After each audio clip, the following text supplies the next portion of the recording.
આજ રોજ છેલ્લા કેટલા સમય પહેલા એક ફોન આવેલો મને અનનોન નંબરથી. વ્યક્તિ ખૂબ સારો લાગ્યો, સજ્જન લાગ્યો, રોઈ ગયો કે સાહેબ મને બિલ લેવું હોય તો મારે ધક્કા એટલા ખાવા પડે છે. અને રોતા રોતા એણે મને ફોન કર્યો હતો કે સાહેબ આવી ડુપ્લિકેટ ઓફિસ તિરુપતિ બંગલોઝની અંદર ચાલે છે. એટલે છેલ્લા 7-8 દિવસથી હું વોચ કરી રહ્યો હતો. છેલ્લા 10-15 દિવસ પહેલા 3 આમ ચાલુ હતું. મને બાતમી તો એવી હતી જ કે 3 વર્ષથી કે આવી કોઈક ઓફિસ ચાલી રહી છે ક્યાંક અરવલ્લી જિલ્લાની અંદર. મેં કલેક્ટરશ્રી ને એસપીશ્રીનું પણ ધ્યાન દોર્યું હતું. બંને જણા પ્રયત્નમાં હતા ને અવારનવાર મારી જોડે વાત પણ થતી હતી અને ખૂબ મદદ પણ કરી છે કલેક્ટરશ્રીએ. એસપી સાહેબે પણ ખૂબ મદદ કરી છે. મારી સામે ડીડીઓને કીધું હતું કે આ તપાસ તમારા પંચાયત વિભાગની છે, તમે આની તપાસ કરો કે આ ગાડી આવું ચાલી રહ્યું છે. પરંતુ એમાં શું થયું એ હું જાણતો નથી. ડીડીઓશ્રીએ કેટલી તપાસ કરી. પરંતુ આજ રોજ મને માહિતી મળતા હું સ્થળ ઉપર પહોંચ્યો. સ્થળ ઉપર પહોંચ્યા પછી તપાસ્યું. મને તો શંકા જ હતી માત્ર. હું એવું માનતો નહોતો કે આવું હોઈ શકે કંઈક. પરંતુ હજુ સુધી પણ મને શંકા છે અને હું આ શંકાના દોર પર જ કહું છું. ત્યાં હું ખોટો પણ હોઈ શકું, પણ અધિકારીઓ પર એટલો વિશ્વાસ મૂકું છું. પરંતુ અહીંયા અધિકારી જ હતા બેઠેલા, એટલે કેવી રીતના તપાસ થશે હું જાણતો નથી. પરંતુ પારદર્શકતાથી માન્ય મુખ્યમંત્રી શ્રી કામ કરી રહ્યા હોય, એક પણ કરપ્શનનો દાગ ભારતીય જનતા પાર્ટી પર ના હોય, પણ અમુક કર્મચારીઓ આ પ્રકારની વર્તણૂક કરતા હોય તો એને ખુલ્લાને ઉજાગર કરવાની ફરજ અમારી આવે છે. એવા સંજોગોની અંદર આજે તપાસ કરતા સ્થળ ઉપર પહોંચ્યો. મને 2 MB બુક મળી, થોડા પેપરો મળ્યા. એક તિજોરીની અંદર 6 થી 7 MB બુક કોરી મળી. બીજા ખાના અધિકારીના આવતા પછી મેં ખોલ્યા, જોયું તો અંદર 2 થી 3 ખાનાઓની અંદર ઓછામાં ઓછા 50 થી 60 સિક્કાઓ પડ્યા હશે. અલગ અલગ તાલુકાના એન્જિનિયરના સિક્કાઓ પડેલા.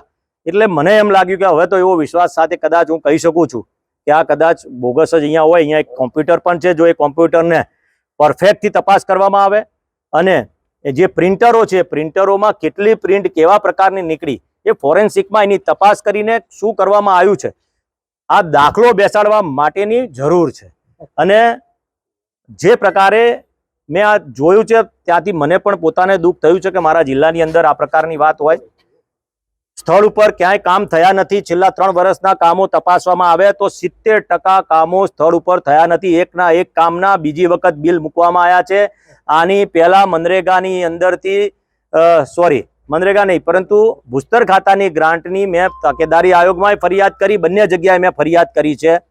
જે રીતે આરો પ્લાન્ટ કે આ બીજી વાતો કરું એ તમામ પ્રકારની મેં પહેલા પણ પ્રેસ કોન્ફરન્સ કરી છે ને હજુ સુધી વર્ષ થયું પણ મને એની અંદર જવાબ મળ્યો નથી. ક્યાંક અધિકારી તપાસ કરવા આવે, જિલ્લાનો જ અધિકારી તપાસમાં જાય, એ મારા માટે દુઃખની વાત છે. પરંતુ ફરીથી કહું છું કે ભારતીય જનતા પાર્ટીની સરકાર પારદર્શકતાથી કામ કરી રહી છે. માન્ય મુખ્યમંત્રી પારદર્શકતાથી કામ કરી રહ્યા છે. સિંચાઈ મંત્રી પારદર્શકતાથી કામ કરી રહ્યા છે. પરંતુ ક્યાંક 1-2 અધિકારી પોતાના ઘર માટે અથવા પોતાની મહત્વાકાંક્ષાઓ પૂરી કરવા માટે આ પ્રકારનું જે વર્તન કર્યું છે અને વર્તણૂક કરી છે એ કદાચ શંકાના દાયરામાં છે.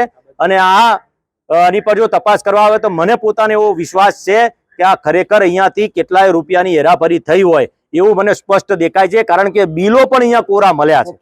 એટલે કહી શકાય કે પૂર્વ કર્મચારી અને ચાલુ કર્મચારીઓ અહીંયાથી મળ્યા છે એટલે નકલી કહી શકાય અને ના કહી શકાય. એક અફવા કે બુમરાઓ કોકના બધી વાતો મળતી હતી કે આની પહેલા એક કર્મચારી ડી તરીકે નિયુક્ત થયો હતો, પરંતુ પૂર્વ કર્મચારીના કયામાં નહોતો એટલે એને તરત જ બદલી નાખવામાં આવ્યો.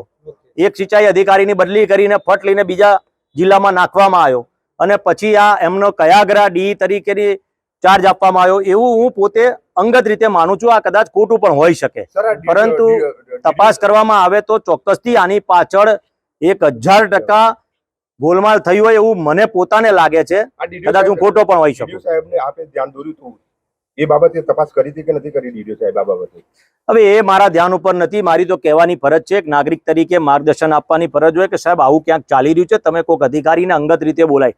એક વાત તમે સમજી શકો છો, અમે સેવક તરીકે પ્રજાની વચ્ચે હોઈએ, સેવક તરીકે કામ કરતા હોઈએ. અમને જો આ માહિતી મળતી હોય, મારી વિધાનસભા બાયડ અને અહીંયા મોડાસાની અંદર મને ખબર પડે કે આખા જિલ્લાનું અહીંયા ક્યાંક સિંચાઈ વિભાગનું આ ચાલી રહ્યું છે, એ તો ક્યાંક અધિકારીને પણ ક્યાંક શંકા હોય, પરંતુ એમને મળ્યું ના પણ હોઈ શકે.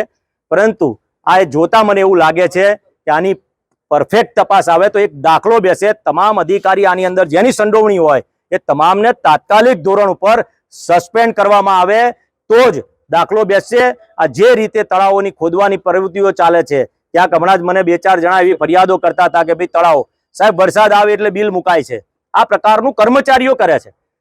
આ જે પ્રકારની વાત છે એમાં ક્યાંક સરકાર ઉપર છાંટા ઉડે છે. પરંતુ મેં પહેલા પણ કીધું છે, કલેક્ટર હોય કે એસપી હોય હંમેશા પોઝિટિવ રહ્યા છે અને માનનીય મુખ્યમંત્રીશ્રીએ તમામ વાતોને સાંભળીને એનો નિકાલ આપ્યો છે.